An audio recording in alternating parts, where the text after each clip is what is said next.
Hey everyone, this is George Soto and you're watching Startups Unedited.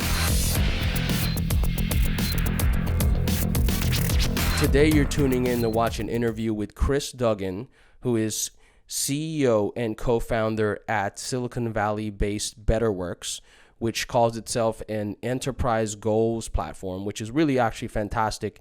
It takes stuff like OKRs, which are objectives and key results, and created a product to be able to track these goals. Kris is also an adjunct faculty member at Singularity University, an advisor at the Alchemist Accelerator, and an advisor to fantastic startups such as Relate IQ, which sold to Salesforce recently. Check it out. Well, thank you so much. I know we were just chatting a second ago how we met and how we participated in a bunch of activities and events around the area. So I'm looking forward to seeing you at SaaStr. I know you're going to be speaking there in a few months. That's right. Cool. Well, just if you didn't mind, just taking a quick second to give the audience a bit about your background and how'd you get into startups? Yeah, so I've been in Silicon Valley for 15 years now. I've worked in about a dozen startups in my life. And some of these were really small companies that started off with one person, myself, and grew quite considerably to over 100 people. Some of these were a little bit later in their stage, like WebEx. When I joined WebEx, they were 300 people, and grew to about 2,000 people over a 4-year period that I was there. Others, are companies that haven't gone public yet, but have been very successful, like Palantir. I was there in the early days when they were just a couple of hundred people. So I think I've kind of been mostly in small companies to small to medium, and kind of had to really wear lots of different kind of entrepreneurial hats, sales and marketing, and recently in the last 5 years, as a CEO of companies. And so, it's been fun, but exhausting at the same time. I hear you. It's funny for me because I've only been in the Valley now, the last 5 years, but I had dropped in a couple times over the years to try to raise money. And, Miami, where I'm from, is not exactly the Sand Hill Road, quick question. When was that like Eureka moment when you're like, holy crap, I'm an entrepreneur, I'm a CEO, I'm willing to endure that journey. When was that moment? So I would say when I was a teenager, I knew I wanted to be an entrepreneur. My dad is an entrepreneur. He came from the chemical industry, and he worked in the chemical business. He started his own chemical business. He sold that to a public company, and that was very inspiring for me. We would always talk about business and employee matters and competition matters and things like that.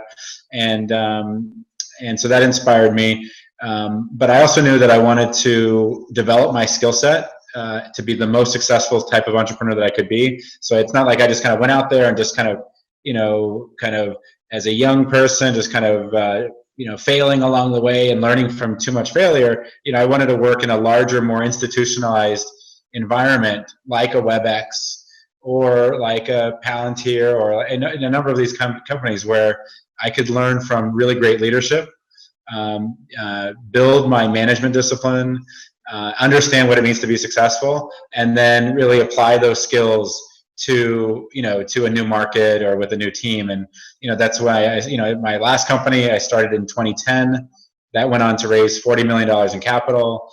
My current company, which has been around for 2 years now, we're a Kleiner Perkins funded company. John Doerr's on our board. We've raised about $15 million in capital.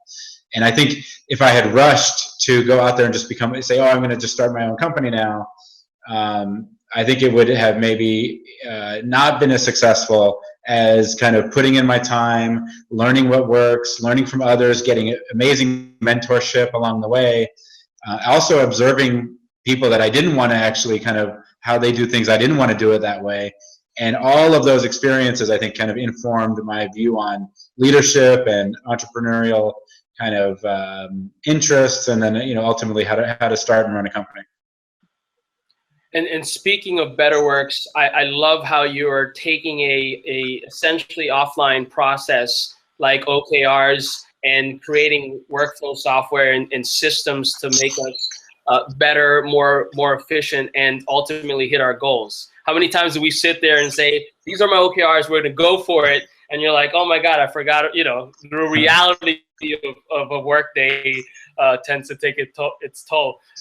Quick question, Kris, what is leadership? I mean, I'm a huge leadership fan, and I'd love to hear people's opinions. To you, what is leadership now, and maybe how has it evolved since you've been in this leadership role?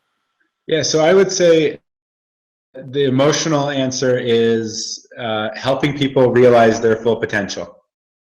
That's really, I think, what leadership is. That's inspiring and connecting and understanding and coaching and setting the bar really high, but being able to kind of find ways to stretch people and stretch the team to get there. So I think that's leadership. I think on a more pragmatic kind of rational basis, it is also a lot of just the fundamentals of management. And so fundamentals of management are, staffing, organizing your resources, communicating the plan, planning the details and kind of the strategy and the tactics of what you're actually going to do, which requires focus and choosing the right things and choosing, what you're not going to work on. It's the metrics and measurement, how you're going to measure progress and success. And so it's all of those things those are like the blocking and tackling of leadership. But I think the kind of emotional side is kind of realizing your full potential and helping others do that. I love that. That sounds great. What tips would you give an early stage founder who's at the seed stage where they're really kind of, trying to figure out product market fit and things are really chaotic?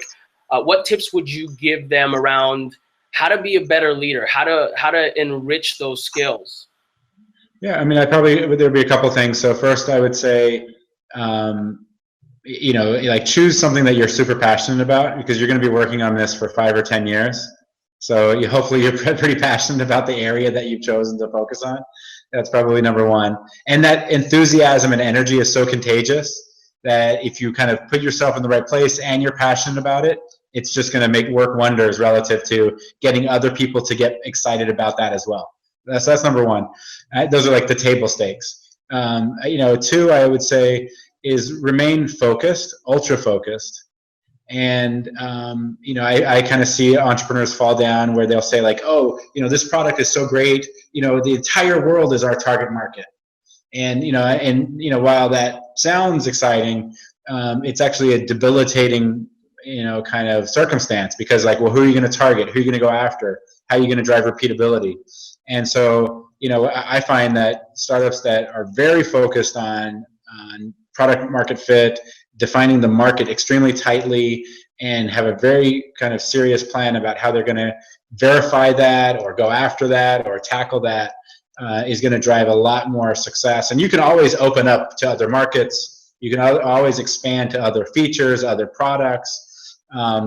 Usually it ends up being that you end up kind of focusing on the one thing if you really kind of nailed it. And so I think focus is so critical. And even today, I mean, as an example, we've raised $15 million. We have about 60 people in the company. We get a lot of international demand. We're not doing anything outside. We're not investing in any resources outside of North America. And it won't be actually for quite some time, because it's just not a focus area for us. Similarly, people ask me all the time, hey, could we create like a personal edition of BetterWorks? Is there like a home edition, a family edition? And that would be nice. And if I had $100 million in funding, maybe I would do that. But, with the resources that we have, it's just not in the cards. And so we have to be very focused on the product and who's our target market. So it's those kinds of ideas that I think focus is really important. And then I think 3 is like, focus on attracting the best team and do whatever it takes to get the right people on board. If that means get creative with the compensation, make it very equitable for them, convince their family, fly to wherever they are, get them to move, give them more responsibility, whatever it takes to get the right people on board. I mean, the people are kind of what make the company, and having the right folks on board can make the business so much better, faster, grow more quickly, more aggressively, accelerate. And it's at the end of the day, it's like the quality of the people that you've brought on sets your the company apart. So find ways to get extremely creative around that. Well, Kris, thank you so much for being on the show today. I really appreciate it. If folks want to follow you on Twitter, maybe find out where you're speaking at what events and so on, what's your handle? Can they reach you on Facebook, LinkedIn? Yeah. Connect with me on LinkedIn, and then just follow me on Twitter. It's K Duggan, KDUGGAN.